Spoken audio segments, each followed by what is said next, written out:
Welcome back, folks. Kane 2030. The Ukrainian Ministry of Defence has announced they'll be drafting unfit people and people of disabilities to be sent to the battle line. Now, the thing is, it goes to show the Ukrainian army and military as a whole, they are victims of heavy casualties on the battlefield, deaths, wounded, and permanently inane people due to these injuries which they are subjected to in these battle scenarios.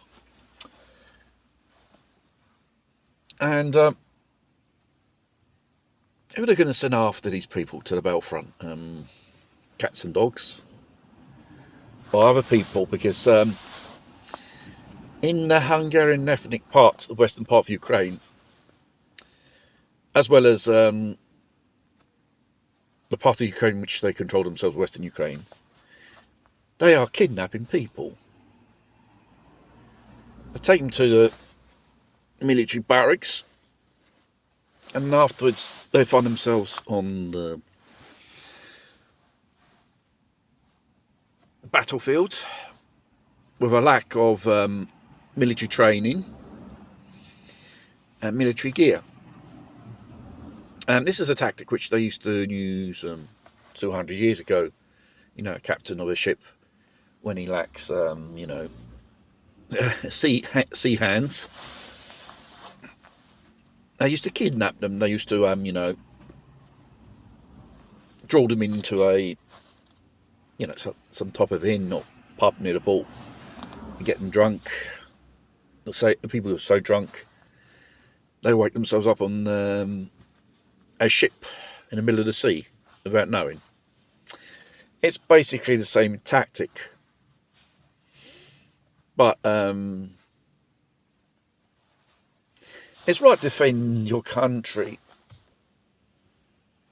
as a citizen. Seeing this country does not care for these people, it never did. They're only a lot interested in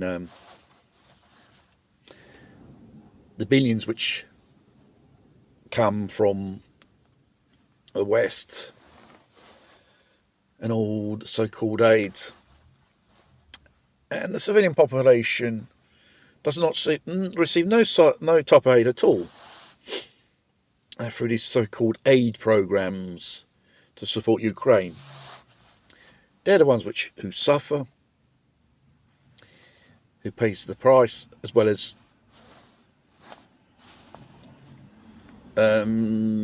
people sent to the military front in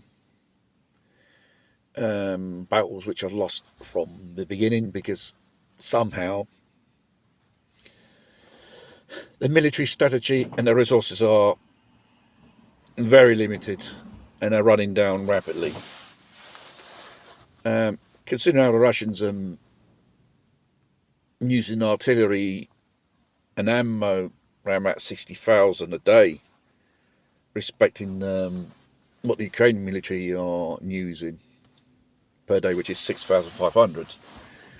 And what the Ukrainian military gets from the West is all NATO stock, old stuff, ammunition, tanks, armoured vehicles, or whatsoever.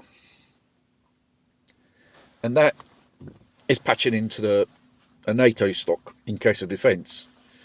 And NATO's really running low on these stuff.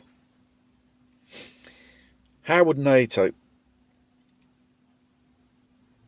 would have to face the Russians in a direct battle in Europe?